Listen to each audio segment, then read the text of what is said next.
Thank you very much, Barbara, and thank you to Ross and colleagues for inviting me. I'm delighted to be here.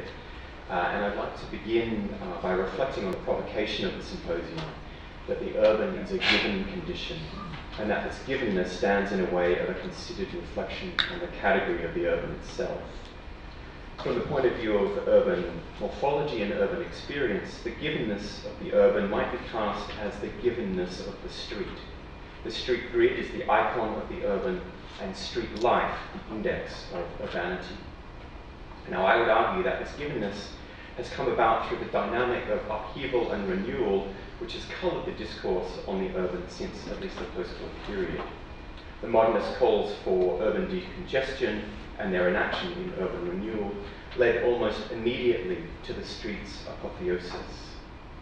Yet the claim for the essence of the street we have seen in the work of particularly Jane Jacobs and many others since, occludes the mechanism of the street's very appearance and its high visibility in the 1960s and 70s.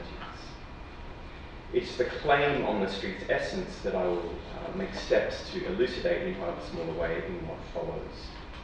And in doing so, I will take up provocation's characterization of the interior as an alternative category through which to think the urban. And indeed, I'm going to be quite literal in my uptake of the idea of the interior. And in this context, my example appears quite obvious. The vast hotel atriums and concourses of John Ortman's Peachtree Centre, a mixed-use complex of connecting tubes and spectacular spatial set pieces stretching over 17 city blocks just to the north of Atlanta's historic downtown. And it might be described in the same terms that the symposium provocation used for the Crystal Palace, to quote, an object whose enclosures ensure not only the absolute security to those inhabiting its striated interior, but that the apartheid inscribed onto the world without will remain beyond its horizon of immunised comfort. And I would recognise here Albert Pope's seminal work on Portman also in the book Ladders. So to give you some context, Peachtree Centre began in 1961 with Portman's development of the Atlanta Merchandise Mart, a 20th century version of Crystal Palace's commodity environment.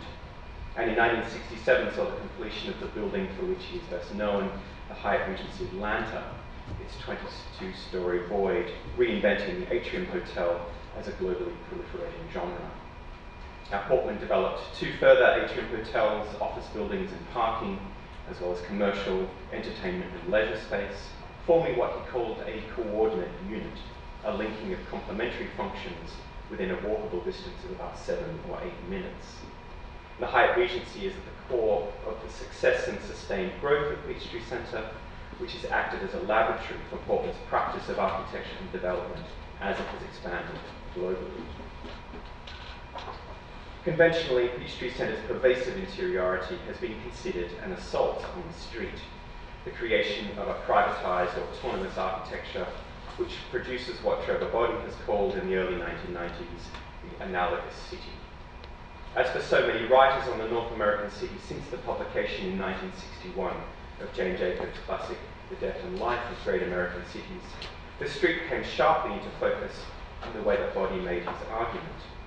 He writes, quote, precisely because downtown streets are the last preserve of something approaching a mixing of all sectors of society, their replacement by the sealed realm, overhead and underground, has enormous implications for all aspects of political life, end quote. Now, Body's essay was published in Michael Sorkin's well-known anthology, Variations on a Theme Park, which presented a scathing attack on the new kind of urbanism that had emerged in American cities after the end of urban renewal. It was a rappel à l'ordre for those who believed that the fundamental spatial values of the city were being destroyed by ersatz equivalence. Most threatened was public space itself and the democratic ideals it supported. What it demanded was a return to core values, essences of the urban such as the street and the square. Yet in his critique of the anthology, political theorist Paul Hurst argued that, quote, these changes in the urban fabric are merely one in a series of factors rendering the political ideal of a primary self-governing community whose citizens interact in a common public space deeply problematic. One cannot respond to such changes nostalgically by seeking to rebuild the classical city or restore the democratic polis. End of quote. Now, along with that of Rosalind Deutsch and others, Hirst's critique advanced the idea that urban form and politics are inextricably linked, but that the nature of that relation is not given in advance. The changes he signalled had to do with the waning of the nation-state as the locus of political power and the emergence of, quote, a series of loci of public and private governance that intersect in many and complex ways. He argued that the emergence of social differentiation and segregation in cities had overwhelmed the political capacity of idealised urban spaces, such as street and square, to represent and to allow transparent social and political interaction. Hirst saw the necessity to understand, quote, the new political structures and new spatial correlates that attend the changing landscape of the city. So to translate this example, this idea rather, and this critique into my example today, while a skywalk in Peachtree Centre might not be a space of political representation and participation, it became a correlate of the political structure operational in Atlanta. And this is a line through about 1976. And despite widespread perceptions of its success in the 1960s, it was the self-described city too busy to hate, Atlanta had its fair share of urban problems. As with many North American cities at this time, central Atlanta was beset by social, racial, and spatial fracturing brought on by urban renewal and its aftermath. In this context, it demonstrates, though, how structures of urban governance emerged and became consolidated amid urban upheaval. To the extent that Atlanta's problems could be identified and argued over, political alliances across public, private, and racial lines would consolidate in a way that was conscious of and to an extent responsive to the changing demography and geography of the city. And in this context, Portman was not simply the private developer of Peachtree Centre. He was a significant player in a publicly funded project known as the Central Area Study, a joint initiative between the City of Atlanta, Department of Planning, and a business leaders forum known as Central Atlanta Progress, or CAP for short. The study, undertaken from 1969 to 1979, while Portman was president of CAP, was part funded by a grant from the US Department of Transportation's Urban Mass Transportation Administration. So the link here between Portman as a private developer and, in a sense, as a political player in an urban visioning process is what I want to focus on. So calling upon Atlanta's historical founding as a transportation terminus and crossroads, the main aim of the study was to promote increased and improved access to the central area, while discouraging through movement of traffic not destined for downtown. Vehicular, pedestrian, and rapid transit movements were considered in an integrated way. Rationalizations were proposed for the streets within the central business district through one-way designations, widenings, and better connections within the downtown grids and to the highway system. A car intercept strategy was proposed whereby parking reservoirs would allow commuters to change to other modes of transport and would offer them easy access to downtown for a proposed elevated people mover system. Where possible, underutilized streets would be converted for pedestrian use.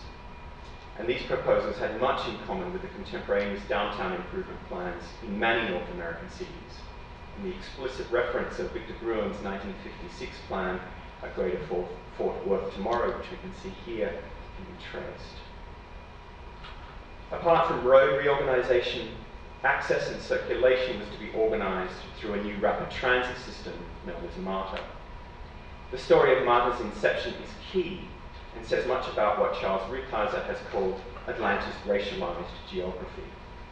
But what I will focus on in the rest of this talk is the relationship between the 8 urban design proposals included as part of the Central Area Study and what eventually occurred within Portman's development of Peachtree Centre. The most significant project envisioned in the study, Peachtree Promenade, illustrates the complex interrelations between public and private interests as they took shape around Atlanta's downtown development in the 70s. Now, Peachtree Street forms the central spine of downtown Atlanta, and the study accorded it a historic role as the national symbol of Atlanta. The reorganisation of traffic flow in the central area was designed to take pressure off Peachtree Street as a major artery, freeing it up to perform its symbolic role. Yet the most significant stretch, where the street follows a ridge line, was to be radically transformed. Peachtree Promenade would enact the latest ideals in transport-led urban design thinking, fundamentally altering the character of the central area and positioning it as a hub of an expanding metropolis. The project proposed separating movement paths into 4 distinct layers. The existing street level of Peachtree would be pedestrianised, with its vehicular traffic run through a cutting 1 level below grade. The level below this would be the concourse for the MARTA station and provide direct access to and from adjacent properties and space for retail activities. Below this would run the MARTA line, and above the 4-layer separation would run a people mover. Portman's own proposal for Peachtree Centre added complexity to the public-private partnership that produced this vision. Portman had concluded his term as CAP president in 1971, the year of the release of the Central Area Study Report, and early in 1972 he publicised his own projections for Peachtree Centre on the front page of the local newspaper. Despite the integrated connections promised in the Peachtree Promenade project, the projects envisioned for Peachtree Centre maintained their own above-grade pedestrian connections via sky bridges. Indeed, the rendering of the Central Area Study Report shows the grade separation on Peachtree Street includes, way above the street, the existing sky bridge linking the top of the Merchandise Mart building with the office block across the street. The proposed extension of the Skybridge network might have seemed antagonistic towards the Peachtree Mall project and the Central Area Study more broadly, and we have to remember that Portman was steering that Central Area Study. However, such a move had a certain symbiotic logic with regards to these aims. In particular, it had to do with maintaining what political scientist Clarence Stone refers to as investor prerogative, and exercising of private rights in the sphere of publicly supported development. In this case, through the purchasing of air rights to construct the sky bridges that linked Peachtree Centre into a coordinate unit, enabling its continued integrated interior expansion. Now, in Stone's terms, investor prerogative developed within and also regulated the climate of business unity and cooperation in Atlanta. CAP, representing a business elite, had developed its own action orientation in partnership with elected government, with a focus on getting government support for initiatives that maintain wide investor prerogative and in that way further business unity. The Central Area Study was one such an initiative, and in order to promote unity within this governing coalition, CAP did not propose the interests of Portman as one of their own in being able to construct the skywalks, even though CAP's plans through the Peachtree Mall project and others focused on the street and its pedestrian capacity as the integrating urban element of downtown. For the City of Atlanta, the encouragement of private investment in downtown was primarily an issue of securing a stable and viable tax base in the context of ever-increasing suburbanisation. And in the mid-1970s, Portman's properties were reported to be delivering 50% of the city's taxes. But further than this, the development of skywalks became productive for CAP and the city's joint efforts.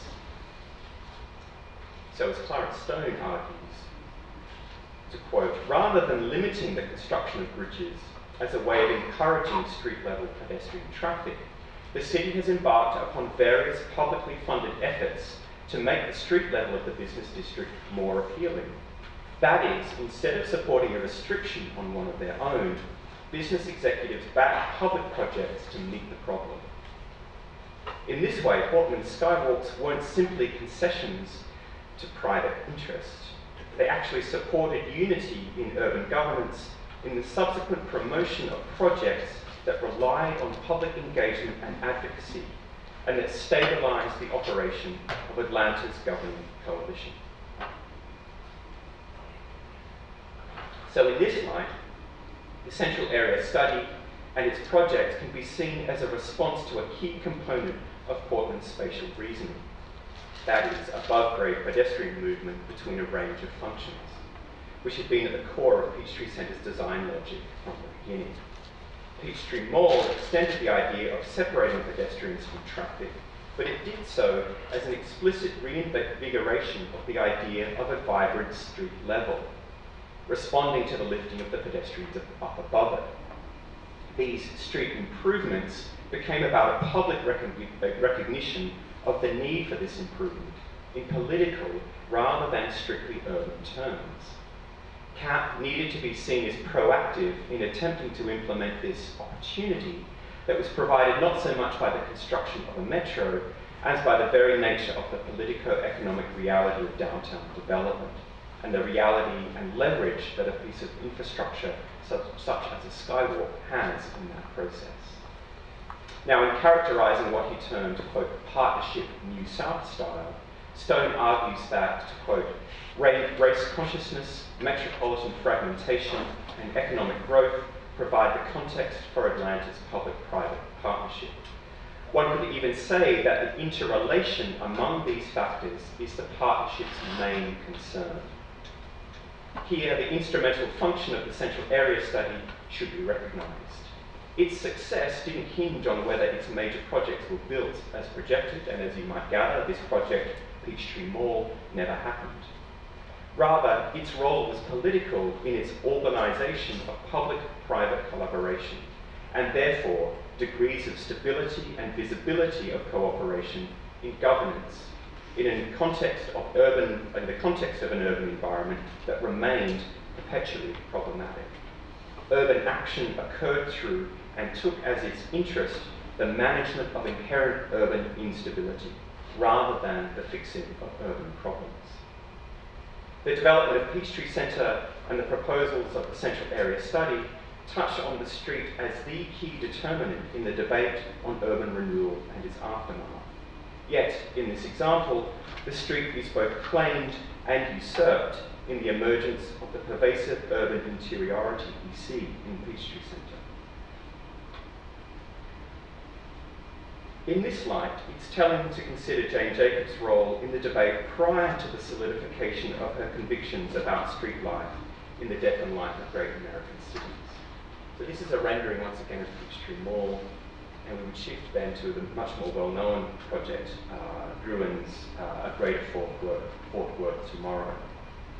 And in a chapter of the 1958 anthology, The Exploding Metropolis, Jacobs wrote in support of this project, Gruen's Fort Worth Tomorrow, which was funded by the head of Fort Worth's largest utilities company.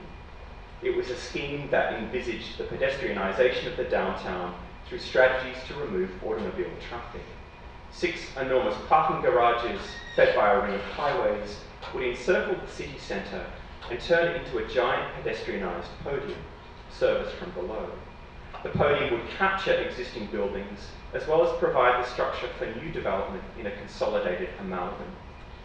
In the context of her criticism of other plans for downtown revitalisation that were going to banish the function and variety of the street, Jacobs' support for Gruen's plan was based on the way in which it would enliven the newly pedestrianised streets with variety and diversity of function and experience. This was mostly to be provided by street-level kiosks and vendors, a strategy that Gruen had developed for the thoroughfare spaces of his suburban shopping malls, together with a diversity of spatial scales in the streets and plazas created. The plan promoted a high degree of redundancy. Many paths could be taken between points, thereby multiplying variety and heightening the experience of the street as a network. And this illustration of Gruen's scheme that appeared on the front page of the Fort Worth Press in March 1956 clearly shows the vitality that Jacobs praised, and it is an image not unlike those included in the Atlanta Central Area Study. A bustle of citizens partaking public social life in a pedestrianised environment where car traffic has been removed or sectioned away from pedestrian activity. Clearly, the Central Area Study planners had taken their lead from Gruen's scheme, the car intercept strategy being the most obvious component adopted. but it is perhaps the difference or the distance between the Fort Worth plan and what resulted in Peachtree Centre that is most noteworthy. Here, Gruen's image shows an elevated enclosed walkway connecting a parking garage with a building across a pedestrianised street. At one level, this can be read in terms of the redundancy of connection that was praiseworthy in the scheme, and also a simple illustration of the car park strategy. But it can also be read in relation to Portman's desire to maintain above-level street connections among his Peachtree Centre buildings, even given the potential for Peachtree Mall to provide pedestrian interconnection at street level. Here we see that redundancy in movement paths could also be used as a strategy to maintain the coherence of a particular development, especially if the infrastructural changes necessary for traffic abatement in downtown could not be secured. The problem then was not so much that downtown redevelopment was creating isolated environments through the proliferation of podiums, though empirically this occurred in many instances, but that street structures were maintained, and hence traffic was not effectively quarantined from downtowns. In this way, the attachment to streets provided the opening for their opposite to flourish. We might, however, see a further transformation in train here. The interior logic of Portman's complexes was itself, of course, a pedestrian one. If we look across their development within his oeuvre, we see that in many ways the contingent piecemeal development of Peachtree Centre, being reliant on a somewhat haphazard deployment of sky bridges, was the exception. His Detroit Renaissance Centre of 1977 is perhaps a key project in the way it instantiated a fully pedestrianised interior urbanism.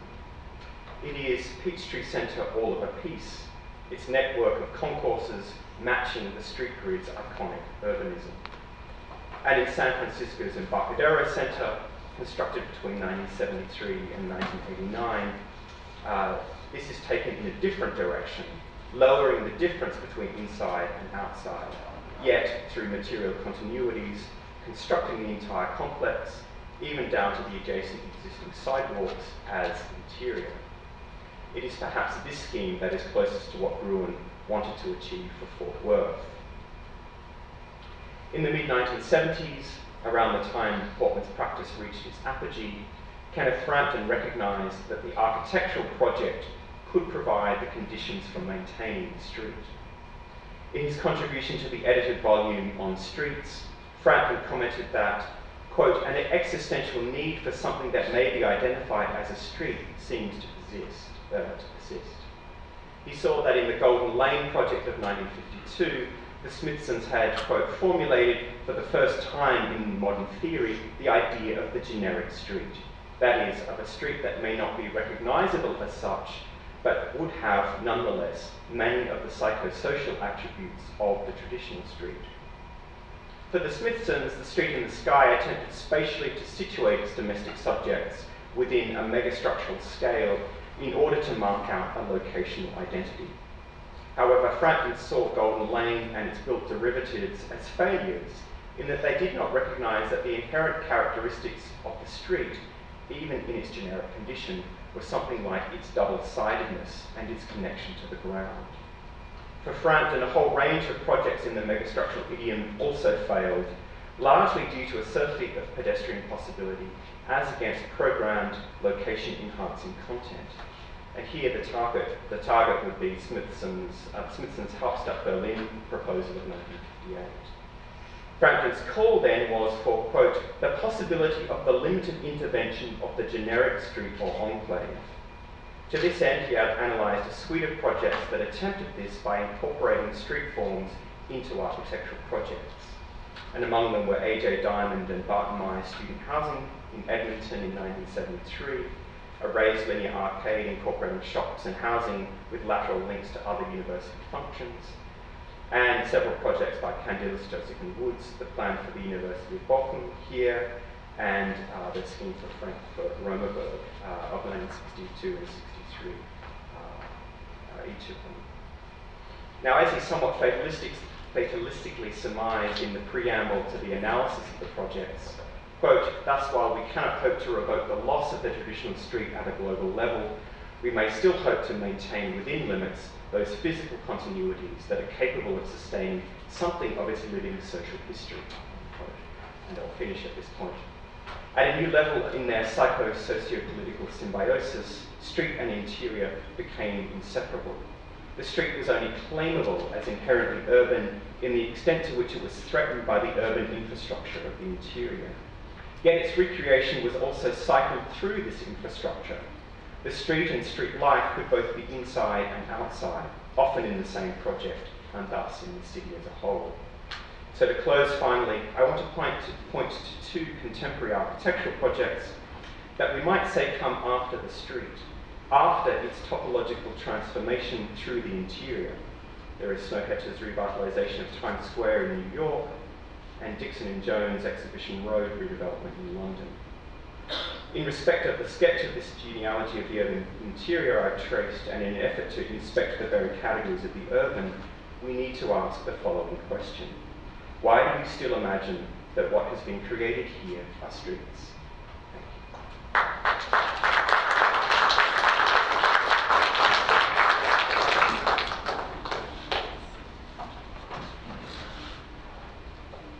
Let's allow for at least one question. Does this work?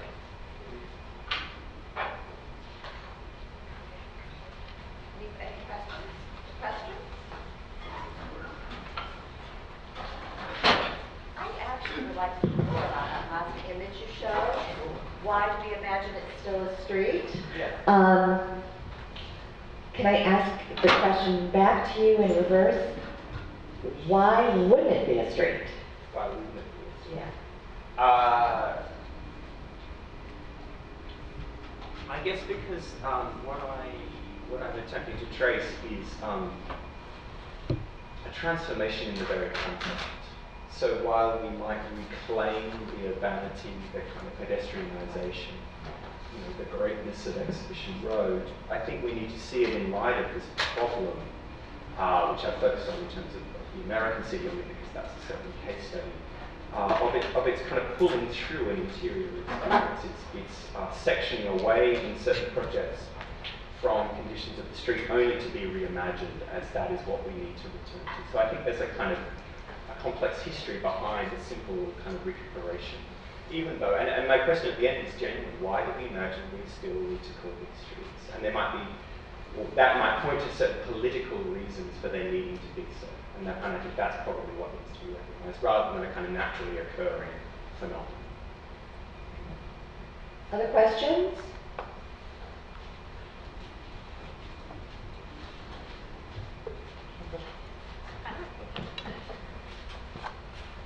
Should we introduce ourselves? You can. Yeah. Hi. Thanks so much for the paper. I really thought it was great. I'm Kimberly Zarakor. I teach here at Iowa State.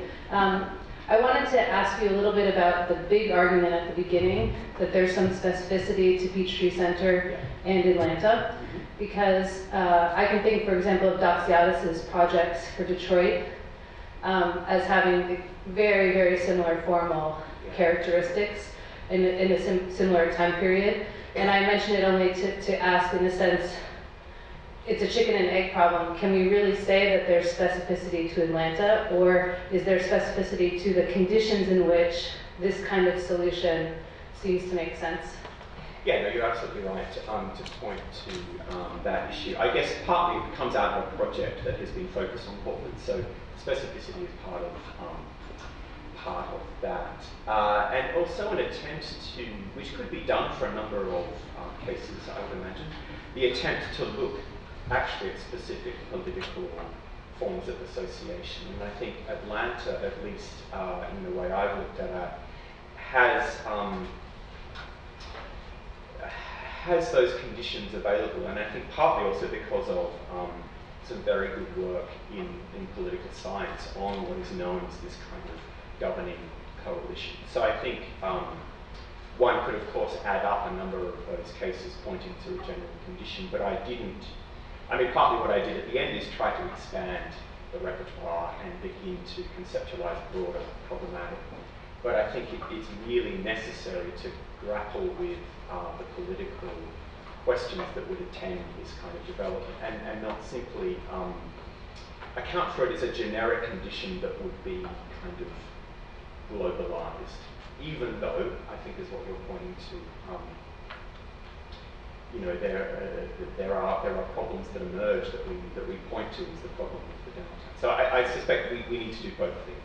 Yeah, I think the American city in particular to the global argument is a very specific thing, Yes. and that the governance structures Yes, and the highly tax, specific. you know, the tax setup and the way that developers were encouraged to do kind of scorched earth development Yeah. through the tax structure. I think that's why we see it proliferate in so many American cities at the same time. Yes. So the specificity is there. I guess I'm just wondering if Atlanta is specific, but this is just a, you know, to hang it up. I mean, I would also join it to what I call the proliferation of the kind of generic, especially the sort of atrium convention center type.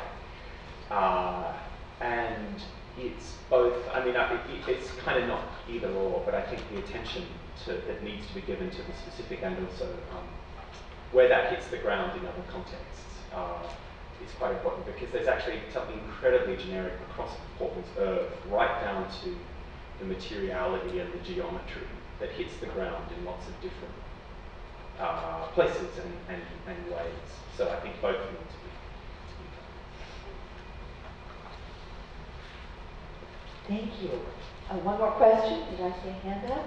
Yeah, you know, in your sort of thinking, sort of contemporary thinking of what streets might become, you gave these two examples, but these are really sort of examples that are trying to sort of are principle that nestled in this hubs, you know, that so they kind of go backward in some way. I'm wondering if there's, you know, if you really, if there are other very radically different examples of what streets are that we're seeing in for example, corporate cities or in, you know, sort of completely new constellations of urban. I'm just curious where, you know, what kind of new species? New species, yeah. Well, I think that, you know, the new species are these kinds of things where we don't know, where it's this, you know, this idea of the shared surface has become kind of, a new species. That supposedly that everyone becomes more aware in the of things around them, i.e. drivers become more aware of pedestrians and pedestrians become more aware of drivers, to the extent to which the cues we normally associate with their separation are lowered. So all of the paving is continuous right up to building edge. All of the cues about where to stop or where to look are lowered. So everyone just becomes a lot more kind of like tense and looks around, but, you know, a lot more. And it's meant to produce a kind of safer environment. It has a strange effect in this, which can't really be shown in these images, and maybe North Americans are more familiar with Times Square, but it has an effect of, I think, shifting perceptions of the surrounding context, and it has a lot to do with the material surfacing that crosses normally perceived boundaries of street edge, sidewalk, building edge, and they're quite subtle. It's a kind of paving condition. But perceptually, there are some quite interesting things going on. I think especially actually at Exhibition Road, where there is such a lack of differentiation around what the surface becomes. And I'm interested in that around questions of boundary and the very subtle shifts that shift perceptions and behavior. The other species might be the kind of the literally interior questions of office landscapes and kind of themed environments that, of course, have been with us since probably the late 60s, around the literal turning inward and recreation of exterior environments inside. And all of which is to say that one then needs to inspect the category that we use in order to determine what the kind of histories and genealogies of these conditions are, and what kind of forces have produced their kind of transformation and genuinely ask the questions of why do we still imagine that these are streets? And to me that is a kind of genuine question that we need to grapple with, for which I don't have an immediate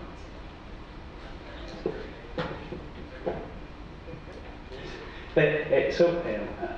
You mentioned the shared space typology. So I was wondering, through your research, did you see any type of periodization in relation to the attitude towards the vehicular traffic and how it's separated or not? Yeah, I think it becomes this, this question from the 60s. I mean, I'm particularly looking, one could look at other moments in history, but partly also to be specific about degrees of transformation. I haven't embarked upon that larger kind of mapping project, but I think you genuinely see a kind of, at the moment of its supposed loss, you see its apotheosis, and I would only point to, one of course can't criticize Jane Jacobs, but that's exactly what I'm also trying to do. That you see this kind of idealization kicking at the moment that it becomes threatened. Or actually, you could even say that it never existed except in its idealization, except in the discourse and the text that is born out of this kind of moment of upheaval. And I'm interested in, and I think that can be pinpointed. I think we pinpointed to that book actually, and everything that has emerged from it. And it's very early. It's 1961. If you look slightly before that, you see, as a critic, you see Jacobs engaging with these schemes like Gruen, where her position hasn't solidified, or at least the terms by which we engage with these new kinds of ways of developing cities, such as Gruen would introduce, are yet to really solidify until it becomes this moment of kind of reclaiming of the street and everything that is associated with that. And I think it's become still such a pervasive condition that this still is read back into that 1960s moment of a reclaiming of the street from traffic. And a lot of these ideas actually developed earlier on than their actual implementation. It's an incredibly difficult project to implement from a regulatory point of view. So the incredible struggle around getting a project like this to happen, and I imagine I know a little bit more about this and then less about Times Square. But I think we need to return to that, to the moment it becomes a category, in someone like Jacobs' work, and certain conditions attend to it becoming a category, such as a certain kind of elitism around experience, around the idea of community and a village condition, as against the violence of the infrastructural changes that might occur. And that has been the narrative of the urban that we are still very much entrenched in. So in whatever smaller way, to begin to break that apart and to begin to reconceive some of these essential quote-unquote categories, and this is what I think Ross is opening up for us in this session today. So I went headlong in there and went for the street.